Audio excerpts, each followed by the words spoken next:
1944, World War II, Europe. After the Normandy landings, Allied troops advance inland and German prisoners of war pour into temporary camps across Britain. Among them are senior SS officers, agents of the Nazi secret police, the Gestapo, and suspected war criminals seized during or after the savage battles in France.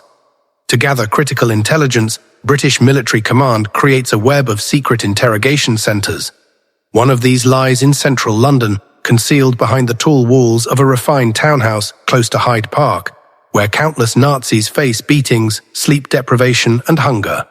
This site earns the name the London Cage, since Adolf Hitler's rise to power in Germany on January 30th, 1933, his ruthless policies and territorial ambitions paved the path to war. Hitler aimed to destroy the Treaty of Versailles, restore Germany's might, and claim dominance over Europe. The Second World War erupted on September 1st, 1939, when Nazi Germany stormed into Poland. In response, Britain and France declared war on Germany, signaling the beginning of a worldwide conflict.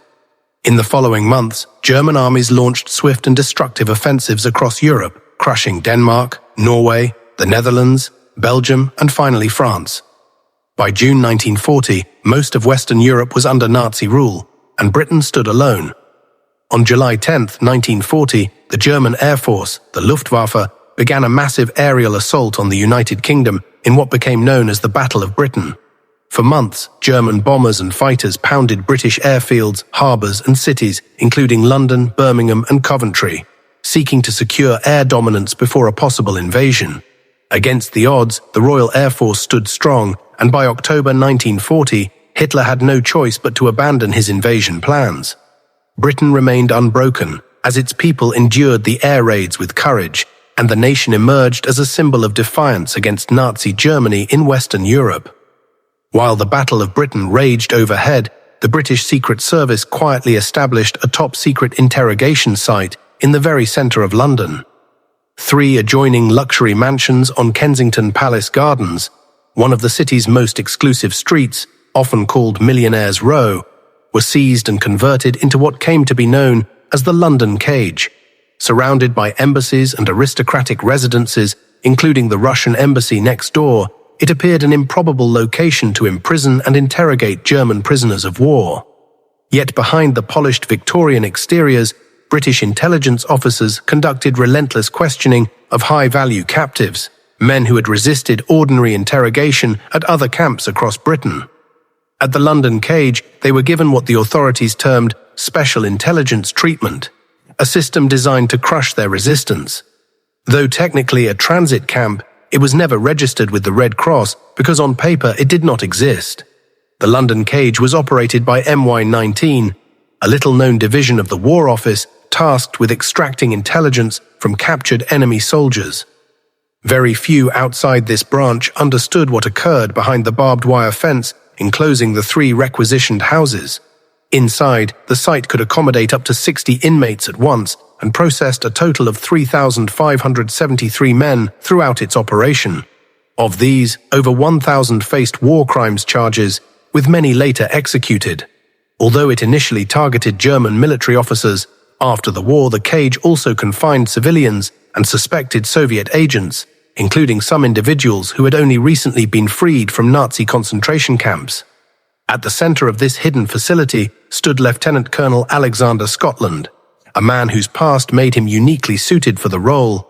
Strong-willed and outspoken, Scotland assumed command of the London Cage with a single purpose: to secure intelligence at any cost.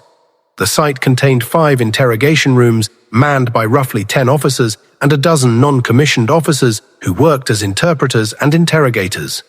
Security was handled by Guards Regiment soldiers, chosen more for their intimidating presence than their intellect, according to one internal account.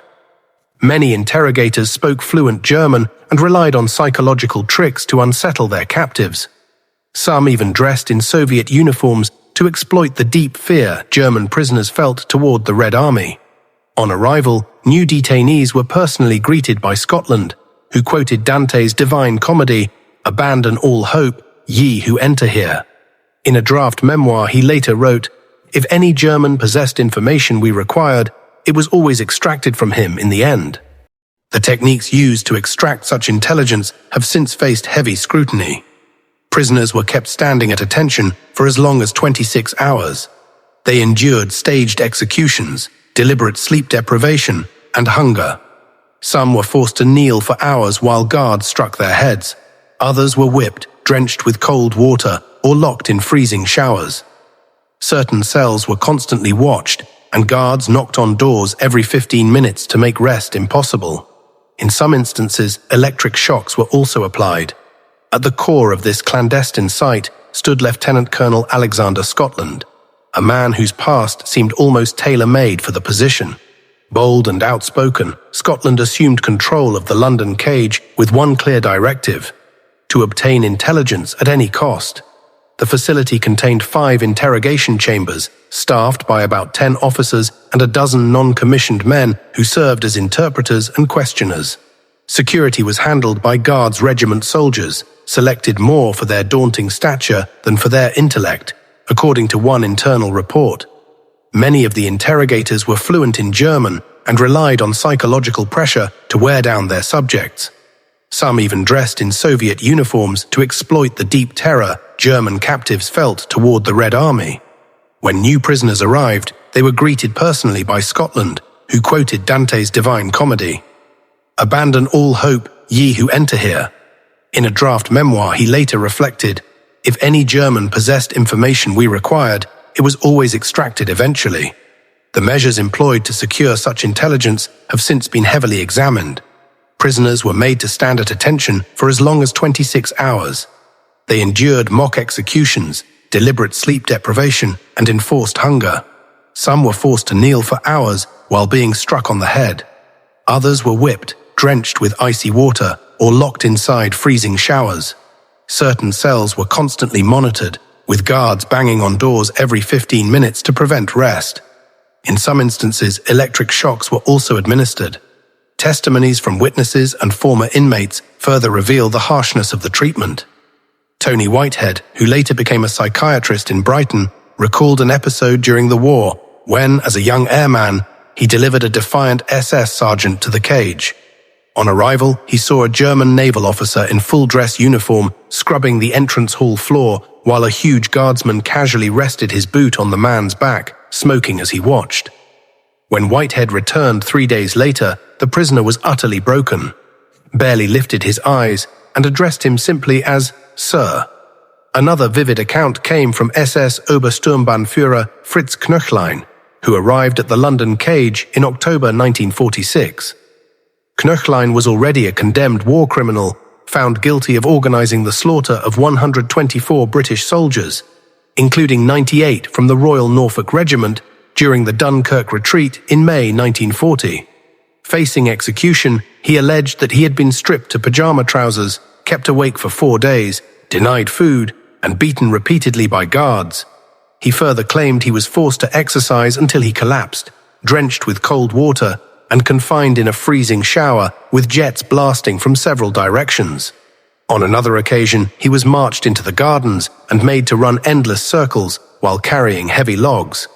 According to Knöchlein, when he protested about the treatment, the punishments grew harsher. He alleged that other inmates were also physically abused, some until they pleaded to be killed, and some were even threatened with disappearance. Although a few British officials suspected Knöchlein's statements were nothing more than a desperate effort to escape the noose, the War Office still debated whether to launch an investigation. In the end, they declined, fearing delays to his execution and noting there was no legal precedent for such proceedings. A note in the internal records concluded that any inquiry would be futile. Alexander Scotland also took part in the questioning of several other high-ranking Nazis. Among them was SS Brigade Führer Kurt Meyer, accused of slaughtering Canadian soldiers in Normandy. Though Meyer was sentenced to death, his penalty was later reduced. Scotland observed that as public attention waned, Meyer's treatment became more lenient. Another major captive was SS Gruppenführer Jakob Sporenberg, implicated in the murder of 46,000 Jews in Poland. Evidence obtained through interrogations at the cage confirmed his role in the atrocities, and he was later sentenced to death by a Polish tribunal and executed in 1952. Other high-ranking detainees included SS Oberst Gruppenführer Sepp Dietrich, who was suspected of playing a role in the killing of British prisoners of war in 1940. Though he was never formally prosecuted for that particular crime.